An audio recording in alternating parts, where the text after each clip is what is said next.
কোনো কিছুকে বেশি গুরুত্ব দিতে গেলেই সেটা খুব তাড়াতাড়ি শেষ হয়ে যায়।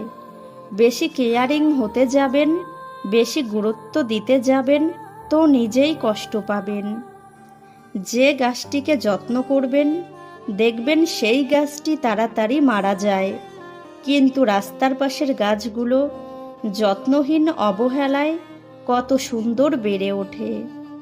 রিলেশনশিপকে কখনো সিরিয়াসলি নেবেন না, হালকা করে ছেড়ে দিন, নিজের মতো চলুক।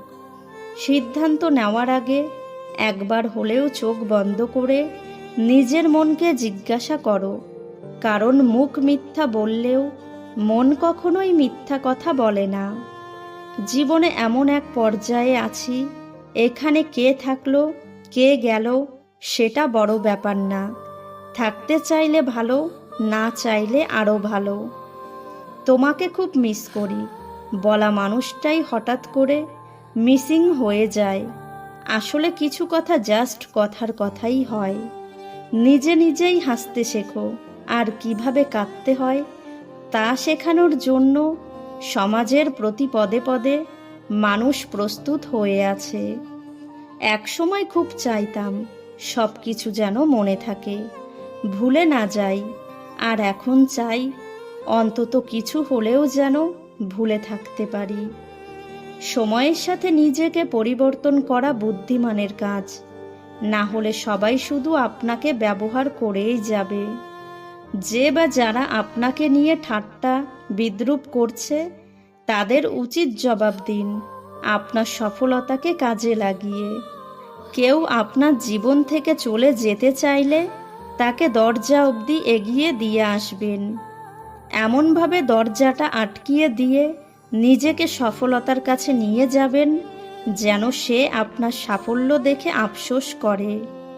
জ্ঞানী লোকেরা আগে চিন্তা করে তারপর কথা বলে, আর নির্বোধ লোক আগে কথা বলে তারপর চিন্তা করে। ভ্রমণপ্রিয় মানুষ মানসিক দিক থেকে উন্নত হয়। ভ্রমণ একজন মানুষের মস্তিষ্কে সুস্থতা বাড়ায়। আপনি জানেন কি, দীর্ঘ সময় একাকিত্ব থাকা মানে হচ্ছে একদিনে 15টি সিগারেট খেলে যে ক্ষতি হবে তার সমান। কোনো একটি কাজ করতে ভয় পান, কিন্তু যদি আপনি সেই কাজটি করে ফেলতে পারেন তাহলে আপনাকে পৃথিবীর সবচেয়ে সুখী মানুষ মনে হবে। প্রিয় মানুষের হাত ধরে তার কপালে চুমু খাওয়ার পর আমাদের চিন্তা, কষ্ট অথবা দুশ্চিন্তা কমে যায়। গুড মর্নিং, গুড নাইট এমন মেসেজগুলো আমাদের মস্তিষ্কে আনন্দিত হওয়ার অংশকে সক্রিয় বা উত্তেজিত করে তোলে। তাই আপন মানুষকে মাঝে মধ্যে এটি বলুন। দুটি জিনিসে কপালে সুখ আসে, যা আছে তাই নিয়ে সন্তুষ্ট থাকা, ভালো খারাপ যাই হোক সব কিছু ভালোর জন্যই হয় এ বিশ্বাস হৃদয়ে থাকা। আপনার মধ্যে 5টি জিনিস থাকলে বুঝবেন আপনার কপাল খারাপ। নাম্বার 1, অলসতা বা সময়ের প্রতি অবহেলা। নাম্বার 2, শেখার প্রতি অনীহা। নাম্বার 3, বাজে কোনো নেশা। নাম্বার 4, ঝুঁকি নিতে ভয় পাওয়া। নাম্বার 5, জীবন নিয়ে হতাশা। শান্তি খুব ছোট্ট একটা শব্দ, কিন্তু ভীষণ দামি। একে কখনো কেনা যায় না, খুঁজে নিতে হয়।